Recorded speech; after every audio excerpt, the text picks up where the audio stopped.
Welcome to USF's annual celebration of the Fulbright program. Today we are celebrating 75 years of Fulbright success, conceived 75 years ago by Senator William J. Fulbright. This program is an amazing opportunity for students and scholars from around the world to engage with each other to share ideas and knowledge. We are thrilled that USF is consistently among the top producers of Fulbright scholars, and we're so pleased that you decided to join us today. This is the last in a series of events that USF has held virtually this year to celebrate student success with the Fulbright program, faculty success, to learn from our partners at the Institute of International Education who administer the Fulbright program, and to connect this afternoon with two wonderful faculty who are currently in Spain on Fulbright programs. It is my distinct pleasure as the interim vice president of USF World to welcome you to the event. I'm Kiki Carusin, and I'll be sharing this afternoon's celebration with my colleague Darlene DeMarie and Kevin Yelvington and Barbara Cruz, who will be joining us from Spain. So we are thrilled to acknowledge partners across USF who contribute to our success with Fulbright programs. The Office of National Scholarships supports our students who are interested in Fulbright programs, and they've done a terrific job. And if you were not able to join us this morning, we have a recorded program from IIE, a representative from IIE, and student representation that directly speaks to student involvement in Fulbright programs. And this afternoon, we had another guest from IIE in the Fulbright program speaking to us about faculty opportunities, and we've also recorded that program in case you were not able to join us. But this is our penultimate event, and we celebrate the success of our Fulbright scholars who go out into the world and forge partnerships and learn from colleagues and generate friendships as well as academic partnerships. And we also recognize that USF is home to 10 to 15, sometimes 20 visiting Fulbright scholars every year. And we are blessed by their presence on campus. They bring new perspectives, they bring a wealth of knowledge and information to the campuses and share that with our faculty and students through their interactions. So we are very fortunate to be able to host visiting Fulbrights as well. So if any of you have joined us today, welcome, and we are so pleased to have you with us. So in advance of our presentation, Dr. Corral, president of USF, has recorded a delightful video message for us. We're in the virtual world, so he has submitted that for our use today. So let me give a brief introduction to Dr. Corral, and then we'll switch over to his video. Dr. Stephen Corral is the 7th president of the University of South Florida. He assumed office on July 1st in 2019. He brings 3 decades of leadership in academic and academic expertise from top research universities, both public and private, here in the United States and abroad. At USF, he is a tenured professor of information systems and decision sciences in the Mumma College for Business, and he has a passion for all things global and is a strong supporter of our Fulbright program. And I would be remiss if I didn't also recognize Darlene DeMarie, our Fulbright advisor for faculty. And Dr. Corral is going to do a wonderful job of that. But Darlene is really the linchpin to our success in Fulbright and providing the support to faculty, helping faculty find that right match. And so you'll be hearing from Darlene a bit later, and we'll have information on workshops that are upcoming and how you can connect with Darlene, how you can connect with the Office of National Scholarships, how we can get to know you as a visiting Fulbright. All things Fulbright are on the agenda for this afternoon. So without further ado, I'd like to introduce Dr. Stephen Corral, president of the University of South Florida. Good afternoon. On behalf of the University of South Florida, I'm delighted to help celebrate Fulbright Day. This year, USF's celebration of the impact of the Fulbright program honors the 75th anniversary of the U.S. government's flagship international exchange program. USF consistently ranks as one of the nation's top producers of Fulbright scholars. In fact, in the latest list released by the U.S. Department of State, 9 USF faculty members earned the highly competitive awards, making USF the third highest producing institution in the nation and the top in Florida. In fact, USF placed ahead of several universities that are members of the Association of American Universities, which USF aspires to join. USF's Fulbright scholars represent one of our greatest points of pride. They reflect the long-standing commitment to academic excellence and USF's stature as a global research university. When Senator J. William Fulbright proposed the Fulbright program in 1945, nations around the globe were recovering from World War II. The timing was crucial for the U.S. to facilitate international relations and to promote peace and understanding. Today, as nations look to recover from the global health pandemic, the educational exchange fostered by the Fulbright program is equally vital. As part of this global network, USF helps support mutual understanding between the U.S. and partner nations. We also advance knowledge across communities, and we improve lives around the globe. As we celebrate the impact of USF's Fulbright scholars, I wish to recognize the leadership of USF World and our faculty Fulbright advisor, Dr. Darlene DeMarie, for her robust support of the Fulbright program at USF. May we continue to support Senator Fulbright's vision to bring a little more knowledge, a little more reason, and a little more compassion into world affairs.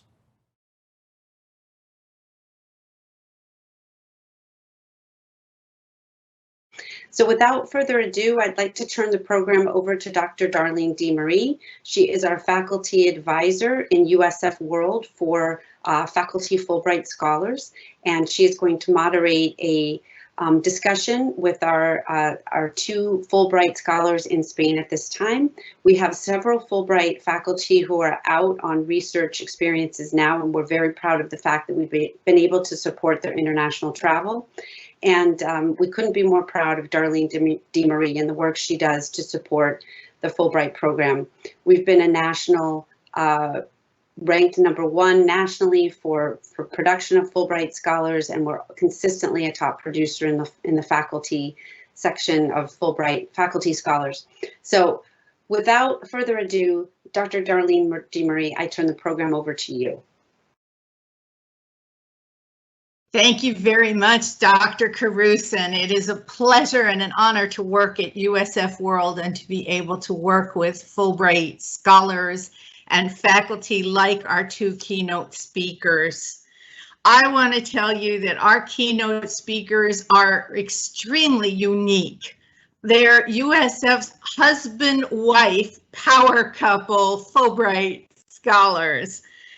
I am thrilled. I was thrilled when they accepted the invitation to be our keynote speakers because they're currently in Alicante, Spain, which is 6 hours ahead of us. Who needs sleep, right? Let me tell you a little bit about each of them, and then since we're losing time, we're going to rush over and turn it over to them. So Dr. Barbara Cruz is a professor in social science education at the University of South Florida. Her research is global and multicultural issues, and she provides a great deal of professional services to USF as well as to the community. In the spring of 2020, she was a Fulbright Senior Scholar in Alicante, Spain, and she did teaching and research while she was there. I'm going to add she's one of the kindest people I know. Dr. Kevin Yelvington, in addition to the qualification of being her husband, is a professor of anthropology at the University of South Florida. His research is critical political economy, identity politics, economic development, tourism, and history of science. It's a mouthful. in the spring of 2021, right now, he is a Fulbright Senior Scholar at Universidad de Alicante. I want to thank him too, because he's always willing to give a guest lecture to my class in the summer on wine tourism. And as you can imagine, that's a very popular class with my students. So I thank you both for your generous willingness to give people time.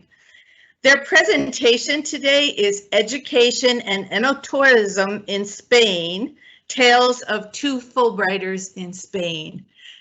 Please join me in welcoming keynote speakers, Dr. Cruz and Dr. Yelvington.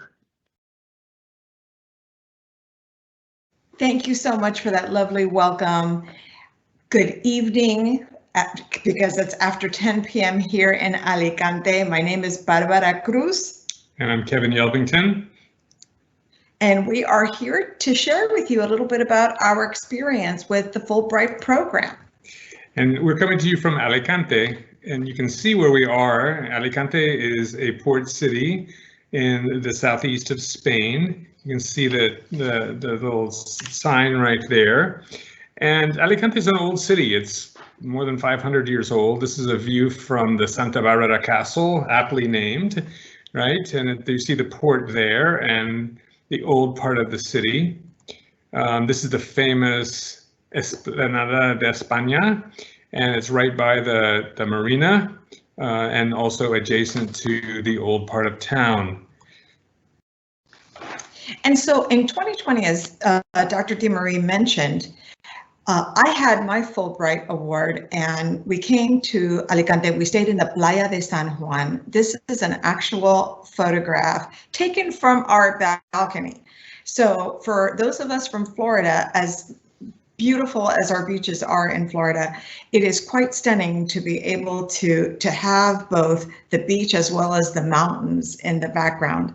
So we stayed in La Playa de San Juan and we were able to commute in. I was able to commute in to the university. This was pre-COVID, right? So COVID didn't hit until March and we got there on the very beginning of January. So we were able to partake in so many of the beautiful experiences that Alicantinos take for granted.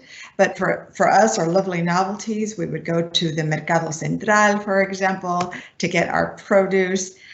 Kevin, who is the certified soccer nut, we would go to the local stadium where we would take in a football match. And then, of course, we would go to see some wonderful cultural buildings and museums. For example, the building on the right, that is the Basilica de Santa Maria. That is the oldest active church in Alicante. And they started to build it in the 14th century, to give you an idea. But it's in this little plaza that's right across the street with the Contemporary Art Museum, which played very heavy role in the work that I was doing. That's the building on the left. It's in the building that was built in 1685, an old granary, and peeking above everything in the back, you see the Castillo de Santa Barbara, the one that Kevin just mentioned a little while ago. And it's on this Mount Benacandil, which for those of us who are used to flat surfaces, tell you what, the incline and the workout that you get from going up to the castle and back down is quite something. And it's in the old part of Alicante called the Casco Antiguo. Yes, and so this is where we're living this year, in the Casco Antiguo. This is a view from our balcony in Plaza Quijano. And it's between the Basilica and then another church. So we hear church bells all the time. And there's a convent that's right in front of us there. That's the dome structure there. And that's where we are. And we're here because of my research. Part of the research takes place at the Municipal Archive. And so that's just about 500 meters away. And also other things too. Offices and so on are right around the corner where we conducted interviews, which we'll tell you about. And, you know, COVID is alive and kicking here. Unfortunately, Spain is in its third wave. There's been a lot of restrictions, of course, that we don't disagree with, and we're being safe. But we're also able to, in the context of this, partake in things. This is us, we're about to have a meal outside in a plaza nearby our house here. And exactly 1 week ago, Good Friday. Yeah, right, exactly. We've been able to do other things too. Like, for example, we took a cooking class to learn how to make local dishes. You can see a picture of Barrera there making fish stock for, this is us, toasting our cooking creation here, which is a local dish called arroz a banda, and it's a seafood dish, as you see there. There's our creation. So we've been able, even despite the COVID situation, we've been able to partake in these kinds of cultural activities. And we'll be happy to make you a pan of arroz a banda when we get back to Tampa soon. Yep. So both of us, our host institution here in Alicante is the Universidad de Alicante, a young, vibrant university founded in 1979, built on a former airfield. It actually has a lot of things in common with USF. It has over 70 academic departments, 5 research institutes, and it has the world's largest digital library of historic texts and literature in the Spanish language. And that is where our work was centered for much of the time, both in the spring of 2020 and also this semester where Kevin is doing his work. I'm interested, as Darlene said, I'm a professor of social science education, but I'm interested in the integration of visual arts and specifically contemporary art into teacher preparation. And so to that end, I had 4 main goals in my project. I taught at the university. I presented workshops to practicing teachers. You can see some of them right there at the local high school, right by the university. Developed an interdisciplinary curriculum with my colleagues who you will meet in a second, and investigated teachers' use of contemporary art in their teaching. And in addition to all of the academic work, I've just got to tell you that it's just been so much fun. On the left, you can see, I worked with undergraduate and graduate students. I also learned about contemporary art here in Spain. This is the work of Vero McLean, an Alicantina artist who centers her work on feminist art, on women's issues, and this is called Home Sweet Home. And she took icing. This is her. It's actually a self-portrait. It's taking icing with chocolate sprinkles and making sure that she would endulzar, she would sweeten what she had to say so that she wouldn't cause conflict in the home. And so this year, this is the topic, this is the title of my research proposal, or my Fulbright proposal, Anthropology of Tourism, Innovations in Research and the Training of Applied Practitioners. And at USF, in the Department of Anthropology, our graduate programs are in applied anthropology. And so that was the idea, was to bring a little bit of USF here to the Universidad de Alicante. And so the scope of my project, there's 4 things basically. One is teaching at the Universidad de Alicante. The other is collaborating in transnational academic research. Then conducting original ethnographic research. I'm an anthropologist after all. And then finally mentoring and professionalizing students as part of this whole process. Now, the project is on wine tourism in the province.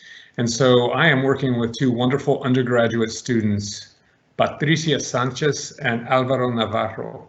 And they've just been wonderful. They're really hardworking. They're very intelligent. I feel extremely lucky to be working with them. And so what we've been doing, we've been going around the province. We've been doing ethnographic observations and interviews. You can see them there. Oftentimes, because of COVID, our interviewees asked to do interviews via Zoom, and so we do that, of course.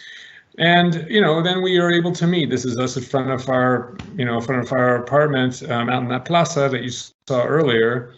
Discussing our research. And so I'm doing actively doing mentoring of these two undergraduate students, and they're mentoring me as well in the process. While respecting all of the COVID restrictions. Yeah, right. Exactly. Exactly. And staying safe. Yep.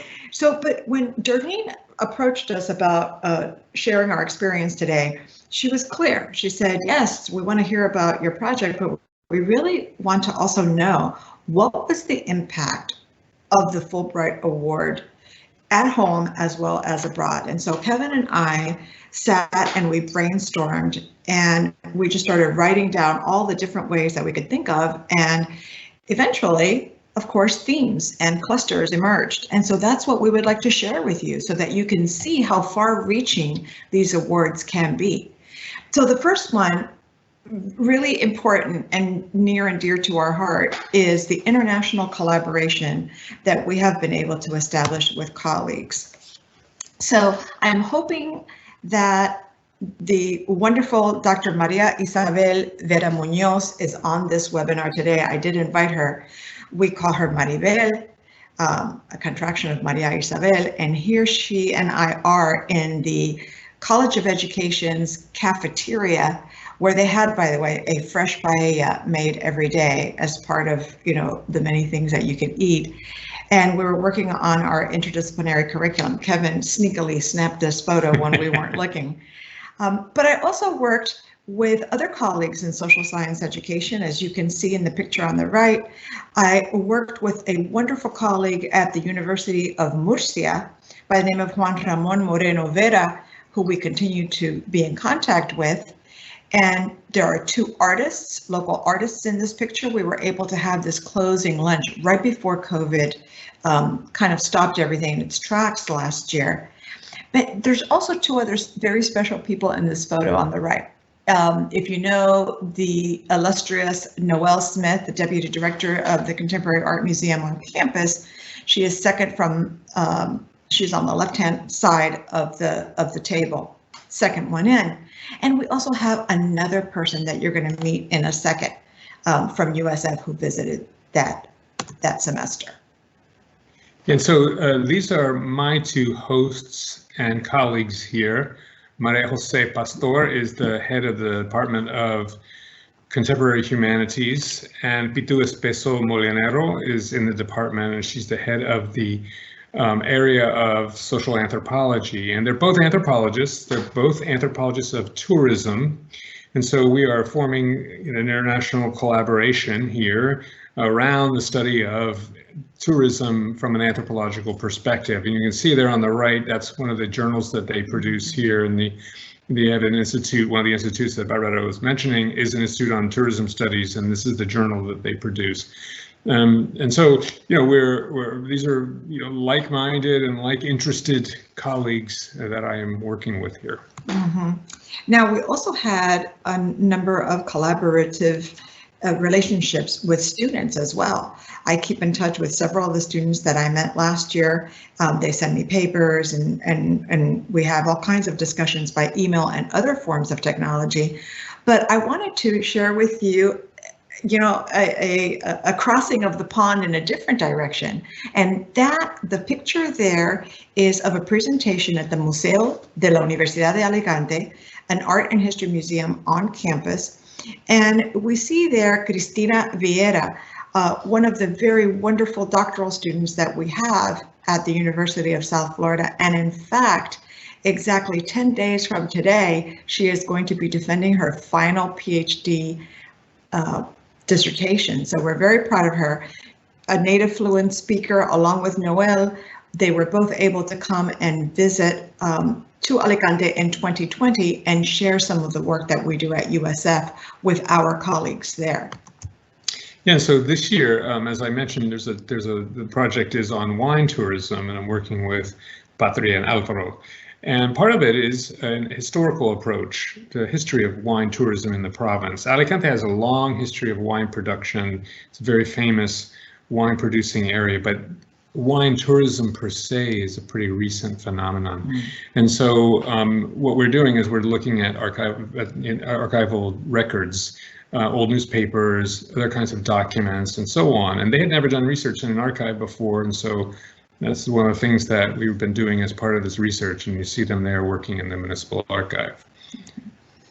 And of course, this research, of course, has enriched us incredibly. In my particular case, I went to the Mulieris exhibit, Latin for women, at the Museo there at the university, and we got to meet Vero McLean, the artist that I mentioned earlier, from her series Diary of a Feminist. And as you can see, much of her work centers on censoring and muzzling, and that work has evolved into a larger work that I have been working on with Maribel as well as Juan Ramon, and we have been able to publish and present, and actually that's yet another impact that you'll hear about.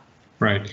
And so my research here, as I mentioned, is on wine tourism, and it picks up on research I conducted in California between 2010 and 2017 with my students, my USF students. And so the research here is really involves doing ethnographic research, archival research, as was mentioned, and it really leads to a number of areas in terms of theory building and anthropology, and economic anthropology is one of my areas of specialization.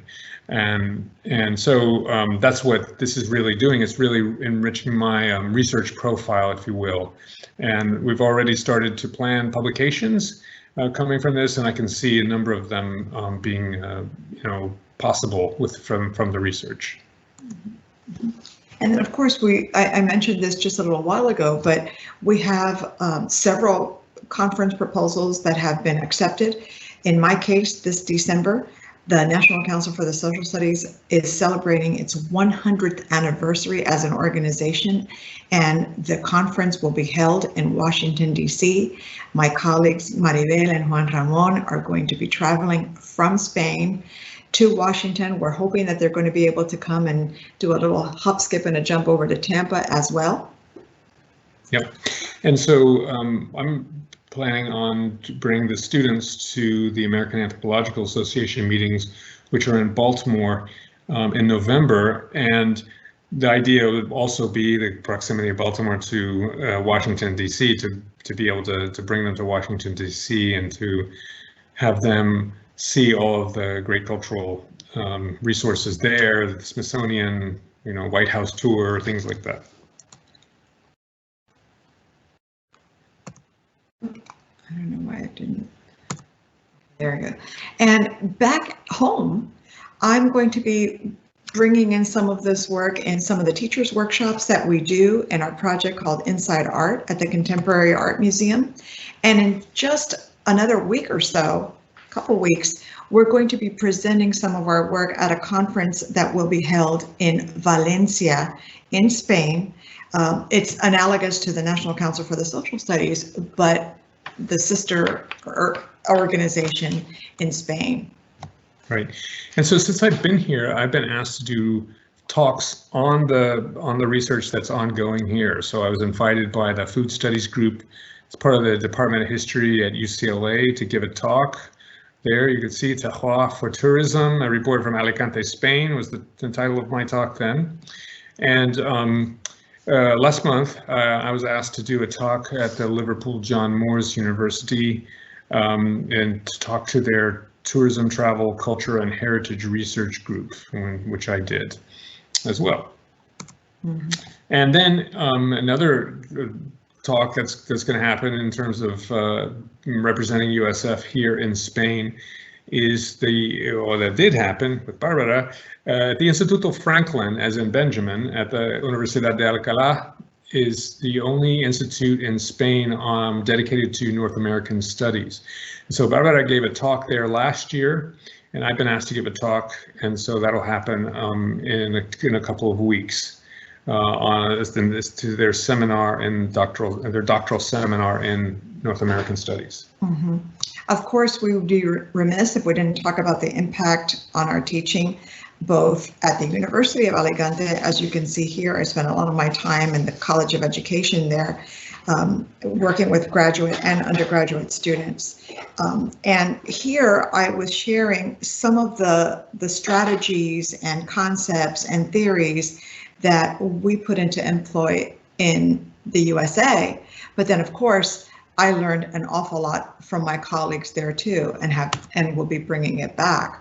But at the university, we've been able to share a lot of what we've been able to get from our projects. Yeah, and in my case, I'm doing some teaching here at the Universidad, and it's not only on wine tourism by any means. You can see there on the top left, I did a lecture the other day to a sociology class on the Caribbean reaction to the Italian fascist invasion of Ethiopia in 1935. But also teaching online in anthropology classes, like you can see there on the bottom on the right there. Mm-hmm. And we're going to bring all of this back to the University of South Florida. Certainly my classes in teacher education at the College of Education have already been touched by the Fulbright experience. This past fall, I taught a course for the Judy Gensheft Honors College Geographic Perspective course that absolutely has the imprint now of the Fulbright Awards on the content and the pedagogy. Yeah, and so when I'm already thinking about how I can use what I'm learning here in my classes at USF. I teach a graduate course called Marx and Anthropology that I developed, and I know that I'm going to be able to, use some of this in that class.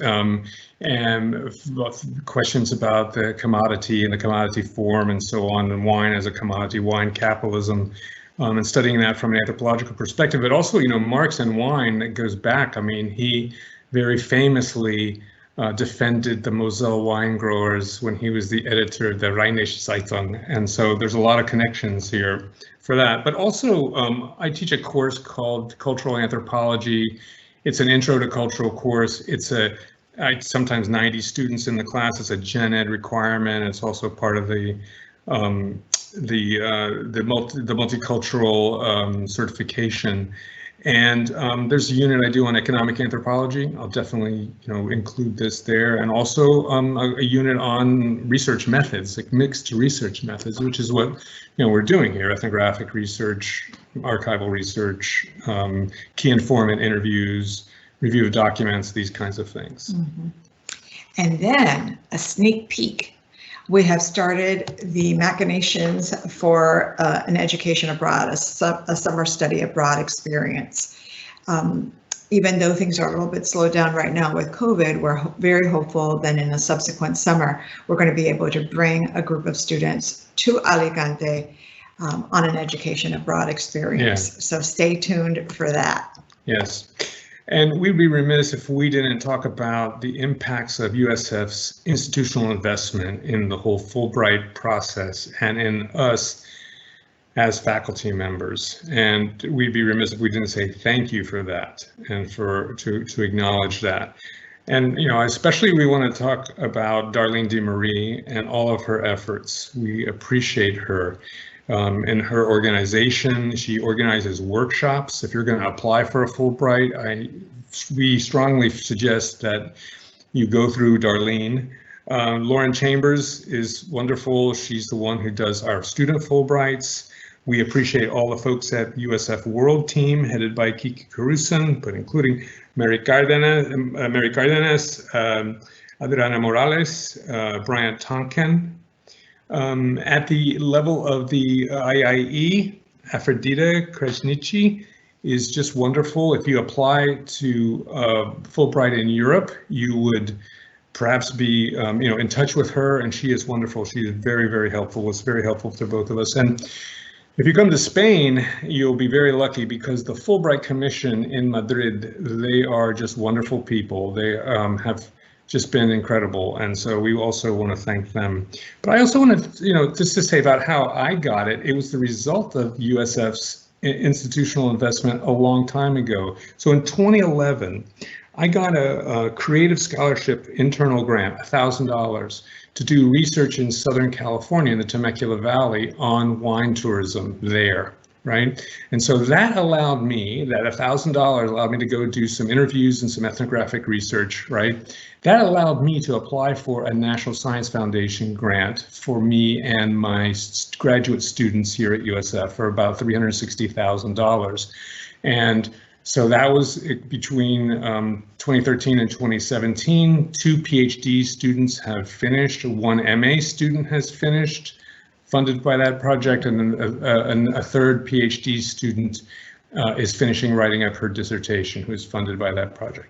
So that project in turn allowed me to apply for this Fulbright, doing what? Teaching and working with students and mentoring students, doing a project on wine tourism, right? And so this is the thing that goes back to $1,000 investment in 2011, 10 years ago, and it's turned into this. So we want to say, first of all, to give that history, but also to say thank you for that, for all of this investment, USF. Thank you. Indeed, we are very, very grateful. And so we just had a couple of final thoughts. Oftentimes, in today's parlance, you hear about people talking about a win-win situation. The Fulbright Awards are really a win-win-win-win-win situation. Think about it. It's not just the Fulbright scholars that benefit from these awards. It's the home institution. It's the host institution. It's the student bodies. It's the cultures. It's the countries that all benefit from this interchange of people, thoughts, and creativity. We think of this as a web of interconnected impacts that just continue to give and to grow and to have the kinds of connections that we didn't even realize were possible when we first embarked on this adventure.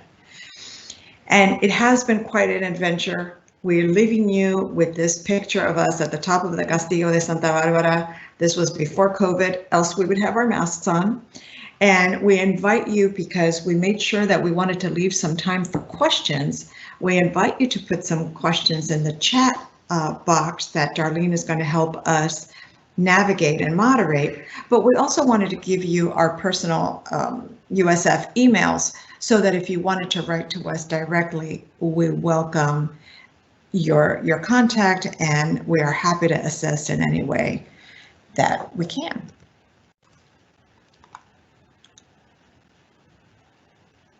All right. Did I stop sharing now? Yes, we can. Awesome. Excellent. Questions? We'll look in the chat. And I want to say, while people are thinking of questions they want to ask you, first of all, the pictures are extraordinary. Oh my goodness, what beautiful blue skies and rich places and people and connections. And you just are the top representatives of what Fulbright is all about. These partnerships and the two-way benefits were illustrated so well in everything you said. Thank you so much. That was just incredible to go with you to Spain. I also wanted to mention that that there's an evaluation link that's in the chat, and the Mid-Florida chapter, Lauren Bart, wrote up an evaluation so that we could evaluate the events. And we also thank the Mid-Florida chapter. We usually have partnerships that way too. And this year is a very unusual year, as you know. Do we see any questions yet?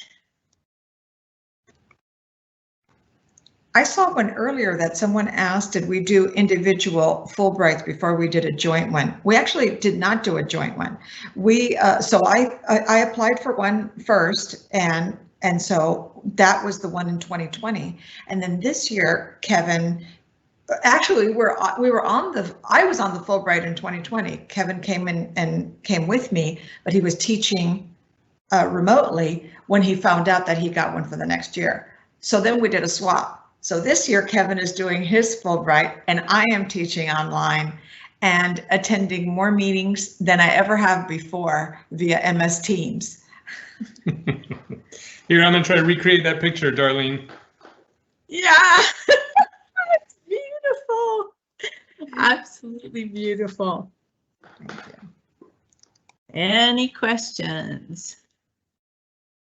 I don't know if it would be possible to get 2 awards to the same university by a husband. I was amazed. The consecutive awards is quite an accomplishment, because Fulbright's also notorious about trying to spread awards around, and you two must have really been off the charts for them to say, okay, we'll take 2 people from the same university who happen to be married to each other consecutive years. Yeah, that's great.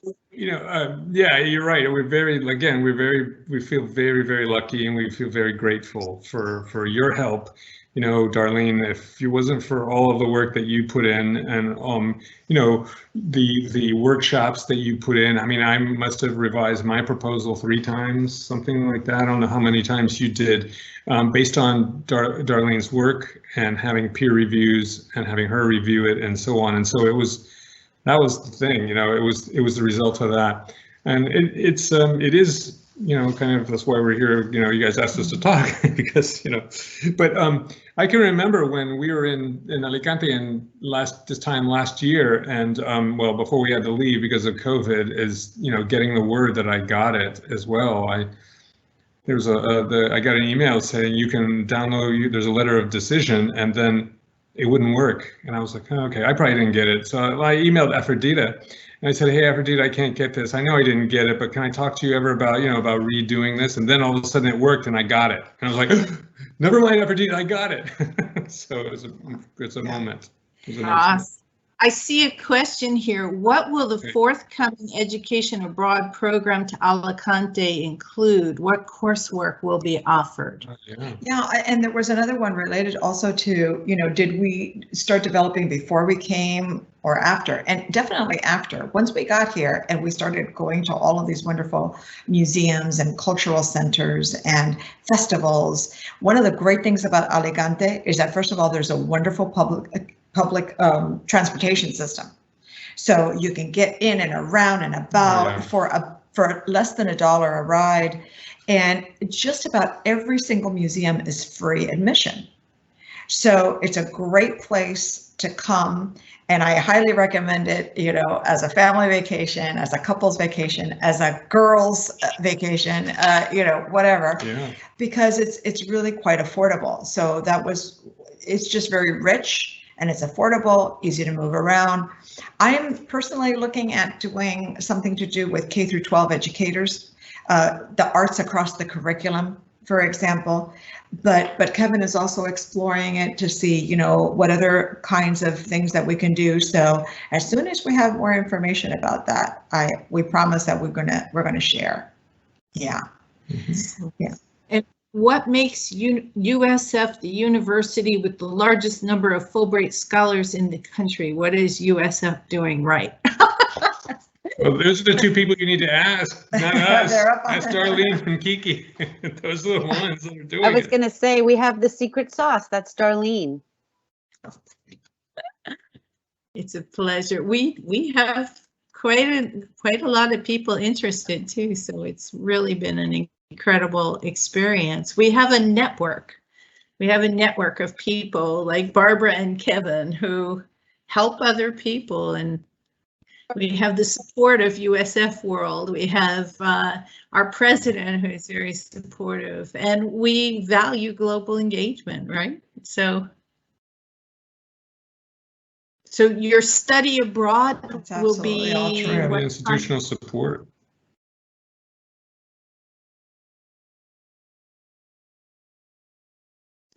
What was the other question I released? Was there another question?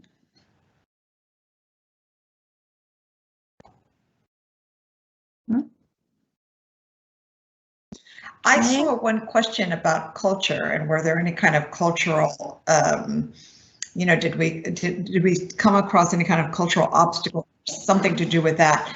And, you know, we're both native. Well, I'm a native speaker. Kevin is, you know, a Florida boy. who picked up Spanish along the way. But even still, there are, quite a bit of differences, nothing that are insurmountable. But for example, just the hours, keeping of the hours. Folks here have a very big meal in the middle of the day, like really about 1 or 2 o'clock in the afternoon. And it's big, and so often with wine or beer. And I'm not exactly sure how they go back to work afterwards, but they do, and they're very productive. So dinner, oftentimes restaurants wouldn't, not because of COVID right now, but oftentimes restaurants don't open for dinner until 9 o'clock at night. So there are a few little quirky things like that it takes a little while to get used to, but then you get in the groove and you go with the flow. Take naps. People couldn't be nicer. Everywhere we go, I mean, the people have just been amazing, and in the case of with us, we need to be taking naps. But even in the time this year with COVID and with asking people for interviews and so on, they have been very accommodating and very kind. And people on the street and people in shops or whatever. It's a really great experience. Been a great experience for us. And you know how sometimes people are a little bit concerned that even if you speak the language, that if you don't pronounce it right or your syntax isn't right or your verb conjugation, that people will be impatient with you. We have found that to be completely the opposite. Yeah.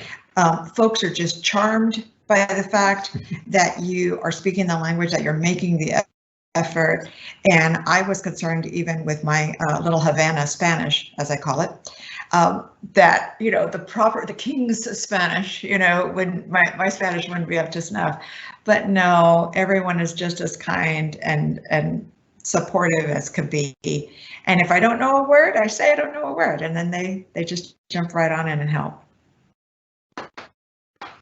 So there's a question here. My question is kind of how others see us question. Yeah. I'm curious about what people there have wanted to ask you about as people from the United States. Yeah, sure. That's a great question. International attention to U.S. politics. Yes. That is actually asked a lot after someone knows you. They ask it politely. The presidential election. They want to know about the presidential election. They want to know about. No, they want to know about Donald Trump. They want to know, basically, how could that happen? I mean, that's the question.